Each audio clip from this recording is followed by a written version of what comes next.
গেছে, রাতে রান্না হলে তারপরে খাস। এখন যা, কাজ কর। ঠিক আছে মা। কিছুক্ষণ পর রঙ্গের সৎমা উঠোনে বসেছিল। তখনই কারো পায়ের শব্দ পেয়ে সে পিছনে ঘুরে তাকালো। কি গো বোন, ভালো আছো? কতদিন পর তোমাকে দেখছি। কতদিন তোমাকে খবর পাঠাই, কই তোমার তো আসার নামই নাই। এতদিন পর আমাকে মনে পড়লো? আরে বোন, আর কোস না। কতদিন ভাবি আসবো আসবো করে, কিন্তু আর আশাই হয় না। বাড়িতে এত কাজ, এই কাজ থেকে কি আর আসা যায় বল? তাই আজকে ভাবলাম একটু কাজ নাই, তাই যাই একটু ঘুরে আসি। এই জন্যে আর আজকে আসতে পারলাম। তা ভালোই করছো।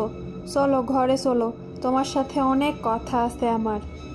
কি রে রমেলা, তোর সতীনের মেয়েকে দিয়ে কাজ টাজ করাস না বসে বসে খাওয়াস শুধু? না বোন, ওরে দিয়ে বাড়ির সব কাজ